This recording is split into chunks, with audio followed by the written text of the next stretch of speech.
बिस्मिल्लाहिर्रहमानिर्रहीम और अस्सलाम वालेकुम। 21 मार्च और पाकिस्तान में जुमे की दोपहर। आज अभी तक की अहम खबरें और मेरा तज्जिया। आज की एक्सक्लूसिव खबर। सबसे पहले आपके सामने एक्सक्लूसिव स्टोरी रखते हैं जिसमें आपके सामने 60 लोगों की लिस्ट रखेंगे।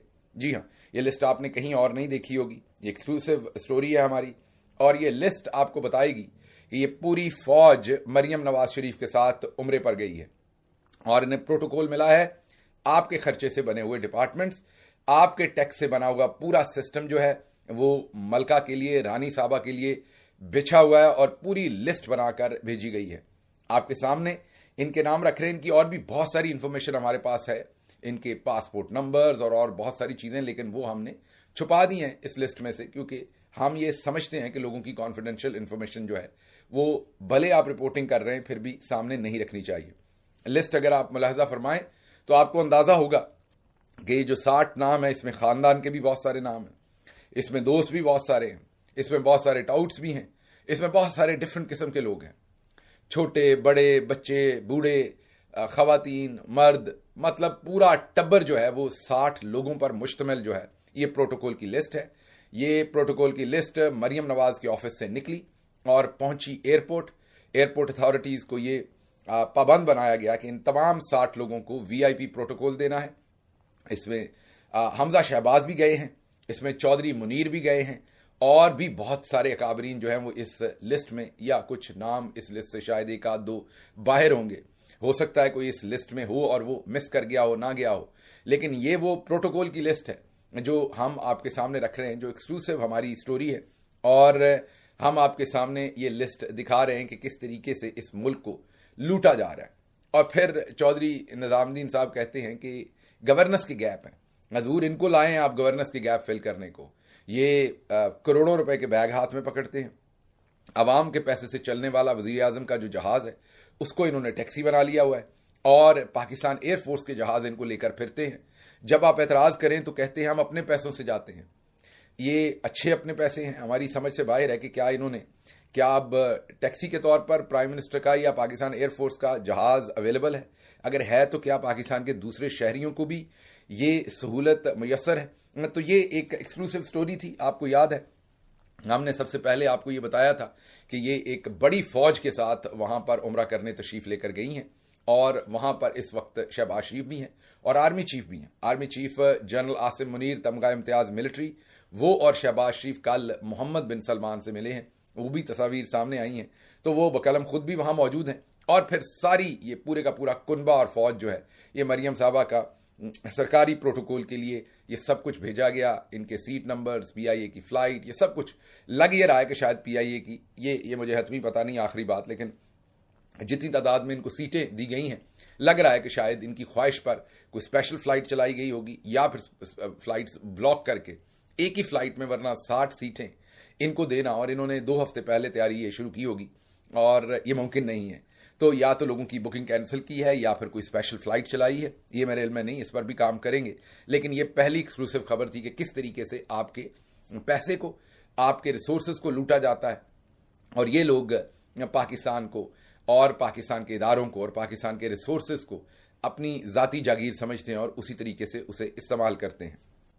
अब चलते हैं अगली खबर की तरफ और अगली खबर आपके सामने लाहौर हाई कोर्ट से रखते हैं, जहां पर पाफीज, जी हां, major general retired Hafeezur Rahman, PTA के चेयरमैन, उनको लाहौर हाई कोर्ट ने धो डाला। जी हां, ऐसे धोया जैसे धोबी कपड़ों को भी नहीं धोता।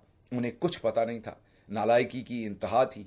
ही was unable to answer even a single question in the court. और जजेस को भी मेरा ख्याल गुस्सा होगा किसी और चीज का। निकल हफीजुर रहमान पे गया। केस था कि पाकिस्तान के अंदर एक्स, जिसे पहले ट्विटर कहते थे, उसको क्यों बंद किया गया है, उसे कौन कौन इस्तेमाल करता है, इसकी पूरी लिस्ट बना कर दें।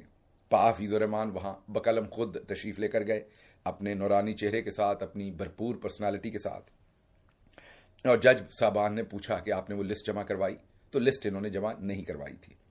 अदालत ने कहा कि क्या आपको पता है कि कौन कौन एक्स इस्तेमाल करता है? तो आगे से हफीजुर रहमान ने कहा जी हमें नहीं पता।